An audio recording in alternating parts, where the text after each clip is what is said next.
ito mga kababayan, itong ginawang press conference ni President Ferdinand Bongbong Marcos na siya mismong humarap dito sa mga media na ito. Let's go, panoorin natin. Skip lang natin konti, dito tayo magsisimula sa mga bahaging malapit na mano. So let's go.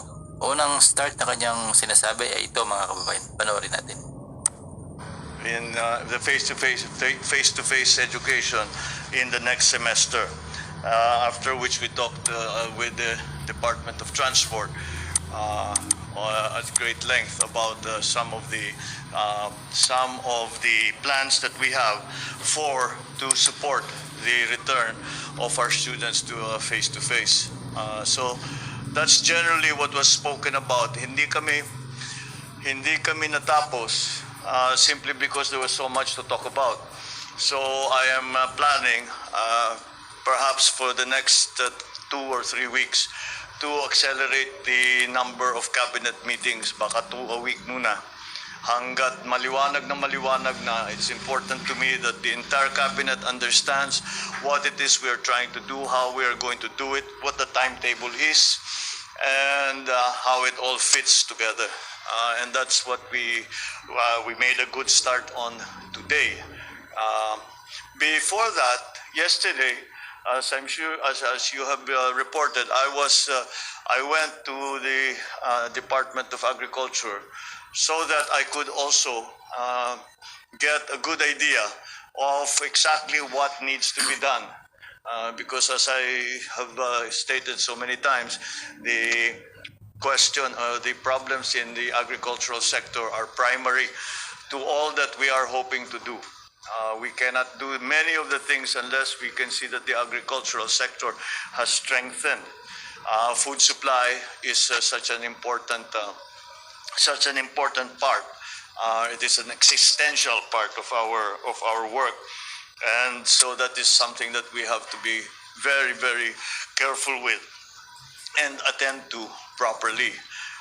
As has been reported, essentially what we spoke about were the concerns that we have immediately, the immediate concerns that we are facing I'm talking about 6 months, the next 6 months, the next 2-3 quarters.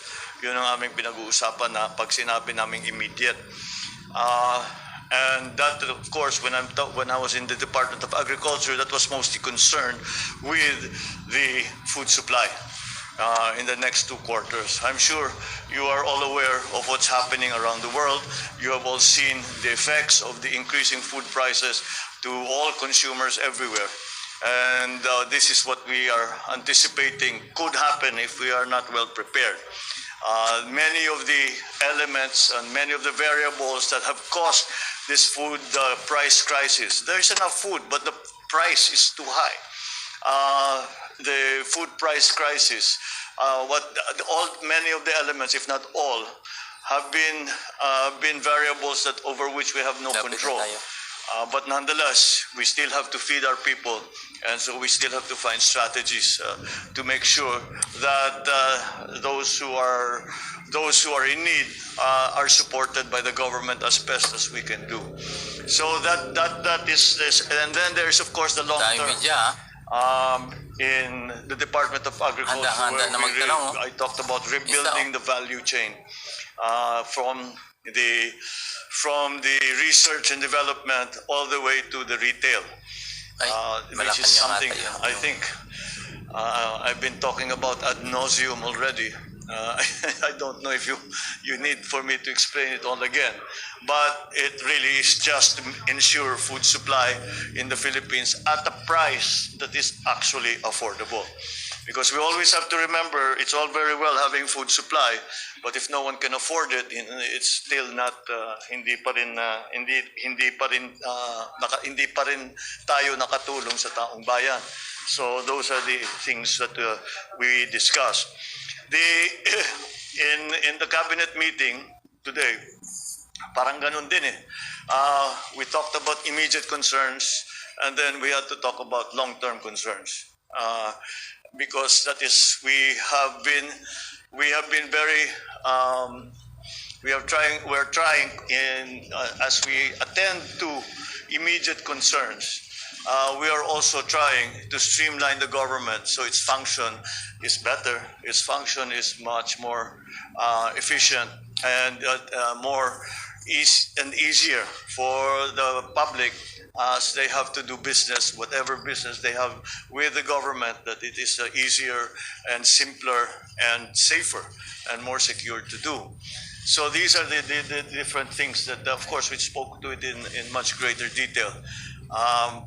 And I think we will, as I said, I think that I want to make sure that every department, every agency has already the plan in mind para coordinated naman ang ating cabinet secretaries with each other. So that's the general gist of yesterday's my attendance yesterday in the Department of Agriculture and the cabinet meeting that we had earlier today.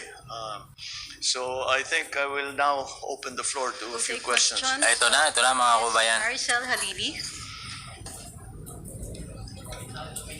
Hi sir, magandang hapon po. Sir, Good afternoon. Ay, si ano pala ito? Sorry ha, akala ko media ito. Ito pala si Miss Trixie Angeles. Pag-clear nga natin ito mamaya. Parang malaki pala, no? Sige, tuloy natin. may we know kung ano po yung most important marching order ninyo to all the cabinet secretaries following the first cabinet meeting earlier? Oh, you can. I don't think we can say one. I think essentially is we got into much more detail, so there are no generalizations anymore. Kasi we've been talking anyway for 2 months. Matagal na namin pinag-usapan yung mga general concepts and general principles. So ang pinag-uusapan talaga namin is already what we are going to do, when we are going to do it, how we are going to do it, etc., etc., etc. So each department has got very different instructions. The only thing that we have to that it looks like is how that we have to realize how interconnected all the government is. That everything that's done on one hand affects the government in another place. Sometimes not to its advantage. So we have to be careful about doing all of that properly. So there isn't one single one. I suppose if there's one single one is let's get our bureaucracy streamlined. I gave them. I said I will not. I give you a relatively free hand in deciding who you want to hire and how you want to change the structure of your department. If indeed that's what you want to do. But do it soon because we have work to do and we have to get to work immediately. I think there are some easy, not naman easy, but there are some things that are immediately accessible in the sense that we can start doing something about it already. The first thing that is an example of that was in Daisara's announcement that we have a plan for full face-to-face by November of this year. September, we will start a phased face-to-face schooling. And that face-to-face will end up in early November as already 100% attendance ng mga bata. Kasama dyan, we have to talk about also vaccination, etc., because there are going to be some issues that will be raised. So, as usual, I guess if I'm going to single out one instruction, that quickly, let's get this done quickly. As usual, we're nagmamadali. Of course, we're careful, but we're always in a hurry because we have to get much done in very little time. Sir, on other issue, are you going to have a meeting, sir, with Chinese Foreign Minister Wang Yi? And if you're going to meet with him, what will be the agenda? What will be the talking points, sir? Well, the usual agenda yes, I will meet with him, and the agenda, I am sure, will be to strengthen ties between China and the Philippines, and of course, to find ways to work to resolve the conflicts that we have. And one of the ways that I have consistently suggested is that we have our relationship not only on one dimension, yun lang West Philippine Sea.